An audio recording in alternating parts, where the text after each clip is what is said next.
Sébastien, qu'est-ce qu'on trouve comme race de vache en Savoie? Eh bien, on trouve essentiellement deux races locales, l'Abondance avec lesquelles nous sommes là aujourd'hui, et puis la Tarine. On retrouve aussi un petit peu de Montbéliarde qu'on peut avoir notamment sur les fromages un peu plus en plaine.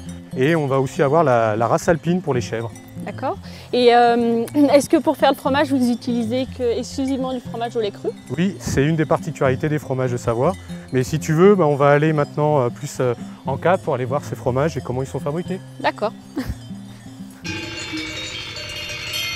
La Savoie est caractérisée par un espace montagnard alpin très important, mais aussi très diversifié. Et on va retrouver des fromages associés à différents terroirs, avec des fromages de garde tels que le Beaufort, l'Abondance et l'Emmental de Savoie, donc produits à partir de gros troupeaux, donc regroupés en alpage ou bien de fruitières.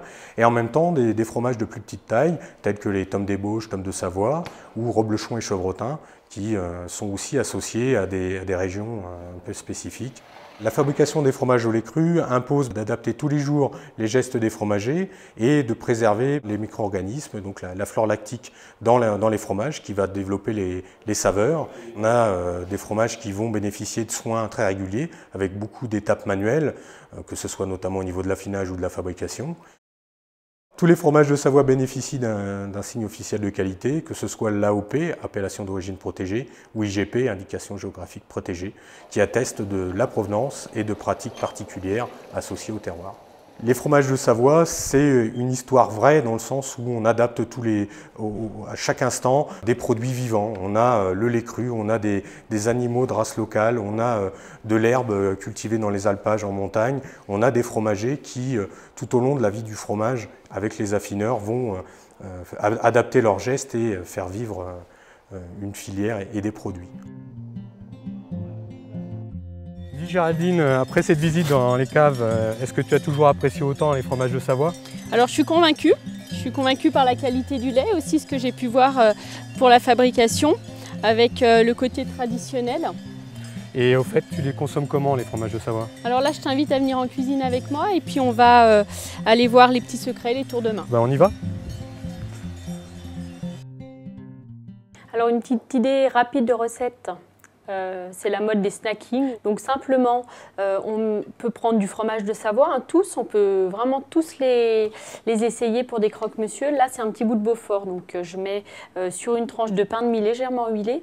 Et puis là, il y a un petit bout d'emmental. Après, elle est cachée, donc même si c'est assez rapide dans la préparation, il n'y a pas de souci, peu importe pour la présentation. Du jambon, on peut mettre, ça marche aussi avec du saumon, j'ai déjà essayé. Un petit coup de poivre.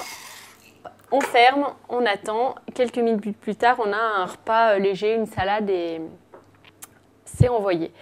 Là, je vous ai proposé sur le côté une assiette. Alors l'idée, c'est de proposer un fromage dans sa version froide et chaude. Là, c'est simplement de la feuille de brique dans laquelle j'ai emballé un petit morceau d'Abondance. Voilà. Et puis une idée que je trouve super sympa pour recevoir des gens, enfin on n'a pas trop parlé d'apéritif, donc des graissins, là, qu'on peut faire maison. Alors c'est simplement une pâte à pain, très facile, on laisse reposer, on fait des petites boules, on roule les graissins, on peut les aromatiser aux herbes, aux épices, au piment d'Espelette, enfin toutes les idées au cumin, toutes les idées sont bonnes. Avec le fromage, moi je trouve qu'il y a beaucoup de choses qui vont bien.